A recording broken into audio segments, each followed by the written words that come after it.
Hi ha multitud de treballs que mostren que, efectivament, el cervell d'un nen i d'un adult no són iguals i que, d'alguna manera, hi ha profundes diferències que cal tenir en compte quan fem recerca en aquestes poblacions. La diferència més òbvia, més senzilla, és que el cervell d'un nen és un cervell en formació, en maduració i, per tant, en un procés evolutiu, i en el d'un adult, que també està en un procés evolutiu, però és un cervell ja madur, ja conformat, ja d'alguna manera molt establert. I això fa que quan parlem de patologies que afecten el desenvolupament cognitiu de les persones, també les diferenciem perquè és molt maco, perquè en el cervell d'un infant la patologia cognitiva es mostra en la incapacitat d'adquirir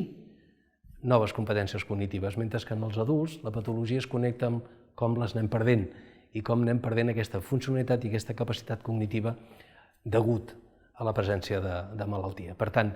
no són iguals, òbviament, i el seu mecanisme de funcionament evolutiu tampoc és el mateix.